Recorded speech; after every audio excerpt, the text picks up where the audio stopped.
Xin chào cô bác, anh chị và các bạn. Hôm nay mình chia sẻ món gà tiềm. Món gà tiềm này ở dưới quê mình hồi xưa là mỗi một cái đám là hay có nấu để đãi tiệc á.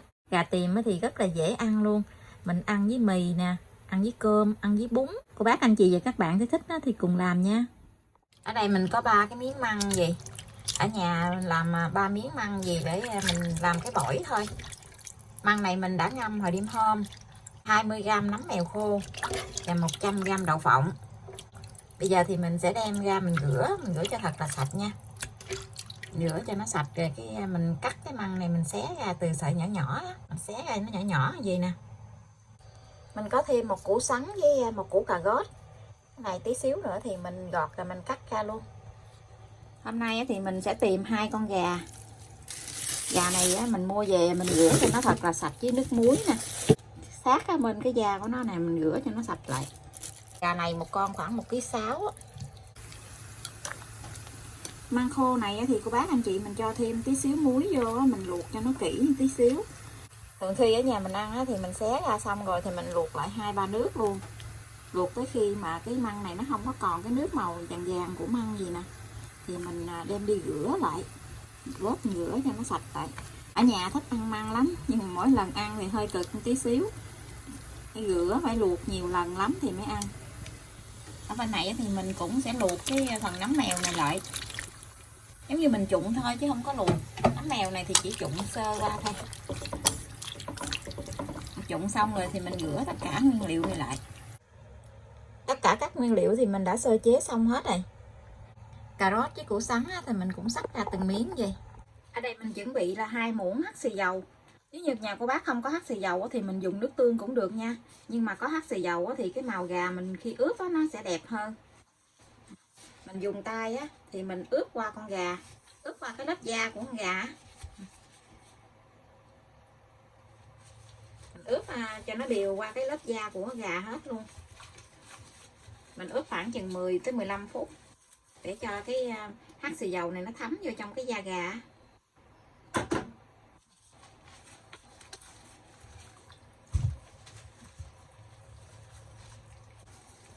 Lần trước thì mình làm bằng thịt vịt tiềm ngon lắm. Ở nhà mình là đám tiệc mẹ hay có làm món này lắm. Thường khi thì làm bằng thịt vịt mỗi mâm thì làm con vịt vậy đó. Mình ướp gì thì mình để khoảng chừng 10 tới 15 phút nha. Gà mình ướp đã được hơn 10 phút rồi. Bây giờ thì mình sẽ đem đi chiên. Dầu vô chảo hơi nhiều một tí xíu.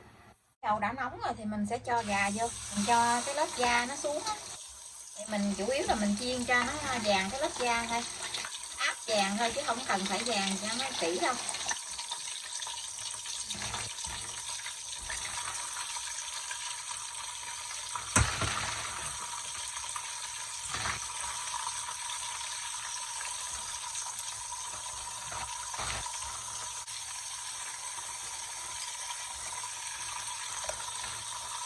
Áp da gà vàng gì là được. Bây giờ thì mình vớt ra, mình chiên tiếp tục cái con còn lại nha.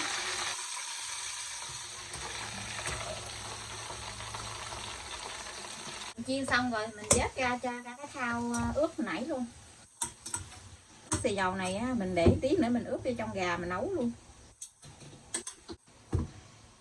2 con quá chừng ngon luôn ha. Gà bữa nay bự quá chừng luôn nè. Mình sẽ dùng cái muỗng ăn canh.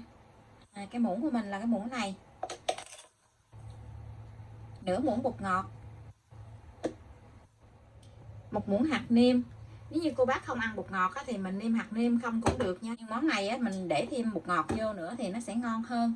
Tại vì nhà mình thì ăn được bột ngọt mình nấu thêm với nước dừa nữa, cho nên là mình cho 1,5 muỗng đường, 1 muỗng muối, 2 muỗng nước tương. Ở trong này còn hắc xì dầu mình ướp lúc nãy thì mình để nguyên để mình nấu luôn. 1 muỗng nước mắm và 1 muỗng tỏi. Tỏi này bữa mình làm ngâm dầu mình để trong ngăn mát tủ lạnh. Cách làm tỏi ngâm dầu này để ăn được lâu lắm mà nó rất là thơm luôn. 3 củ hành tím mình băm nhuyễn mình cho vô đây luôn.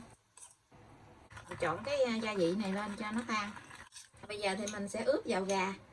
Mình ướp bên con gà bên trong bên ngoài hết luôn.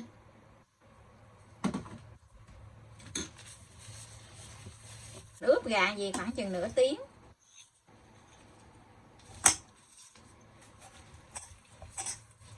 Bên trong bên ngoài luôn cho nó đều hết, để cho nó thấm gia vị. Món tiềm này á, thì ở nhà mình á, đám tiệc nào mẹ cũng nấu hết trơn á, lúc nào cũng phải nấu dư ra để cho anh chị em á, đem về, xong đám tiệc rồi đem về á. Đa số là hồi xưa á, đám tiệc hay có đãi vịt tiềm với lại bắp giò heo tiềm lắm. Bây giờ thì ít, chứ hồi xưa á, là đám tiệc nào người ta cũng làm món tiềm này chứ. Mình đang chờ gà ướp á, thì mình sẽ đi xào phần bổi trước. Mình cho một muỗng tỏi vô. Tỏi ngâm dầu này nó mình có thêm dầu trong này á, cho mình khỏi để dầu thêm. Mình chỉ cho muỗng tỏi vậy thôi. Tỏi thơm này mình cho nấm mèo với măng với đậu phộng vô, mình xào lên. Mình cho tí xíu hạt nêm vô thôi. Gia vị thì mình đã ướp ở trong cái gà rồi, sắn với cà rốt nữa.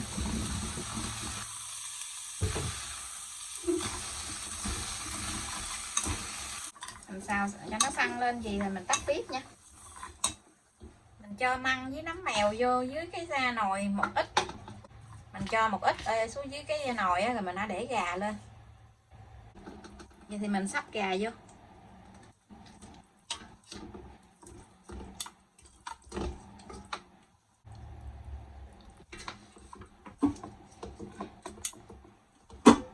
Rồi mình cho hết cái bổi này vô nha.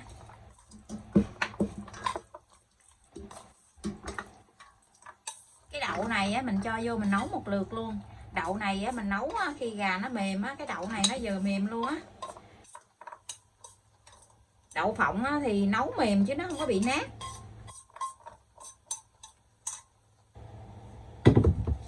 Cái nước ướp gà thì mình cho vô hết luôn. Đây là cái nước gia vị á. Ở đây không có nước dừa tươi cho nên nó làm mình nấu nước dừa lon.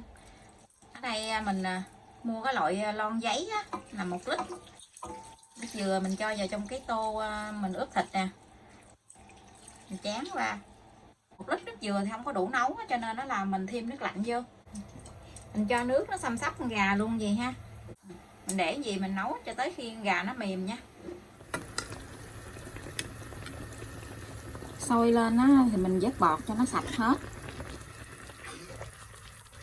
Gà này nhiều mỡ thì cô bác anh chị mình vớt bỏ bớt cái mỡ này luôn.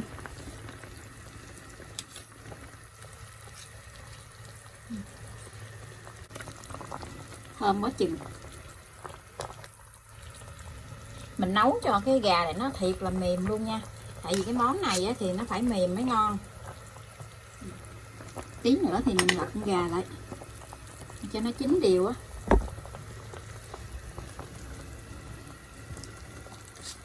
Những nồi gà tiềm xuất sắc luôn.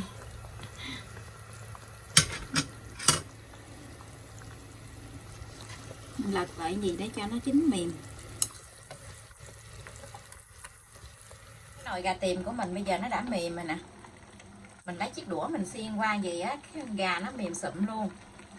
Món này á, thì cô bác anh chị mình làm thịt gà, thịt vịt gì cũng phải để cho nó thiệt là mềm á mới ngon. Cái nước sốt đó thì nó hơi xăm xắp như vậy. Cái vị tiềm này á, thì ở nhà mình nấu thì nó hơi có cái vị ngọt một tí xíu. Nó mặn mặn ngọt ngọt á. Gia vị mình ướp lúc nãy á, thì mình nếm lại á, thì thấy nó chưa có vừa ăn. Cho nên nó mình thêm tí xíu đường với một chút xíu nước mắm nữa. Mình xắt một củ hành tây. Hành tây thì mình xắt muối cao vậy nè. Mình cho vô. Cho hành tây vô nó vừa chín tới thì mình tắt bếp liền. Gà lúc nãy mình nấu mình cũng chở qua trở lại 2-3 lần á, chở cho nó chín đều á. Cái miếng thịt gà nó mềm luôn á. Nhưng mà mình cẩn thận mình chở làm sao mà để cho miếng thịt nó mềm mà nó không có bị bể á. Mình dọn ra dĩa nha. Thường khi đãi tiệc á, thì mỗi một mâm á, là một con gà hoặc là một con vịt á.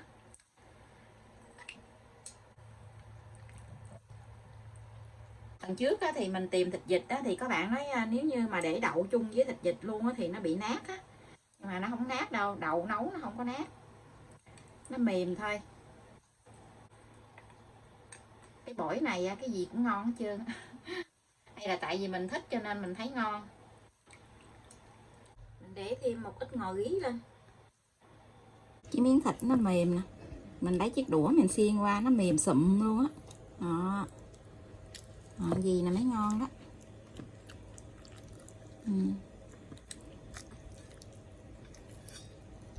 Nó mềm, ngon ghê chưa. Bây giờ thì mình xin chào tạm biệt, hẹn cô bác anh chị và các bạn lại video tiếp theo. Cảm ơn cô bác anh chị và các bạn đã xem video của mình. Xin chào và hẹn gặp lại video kỳ tới.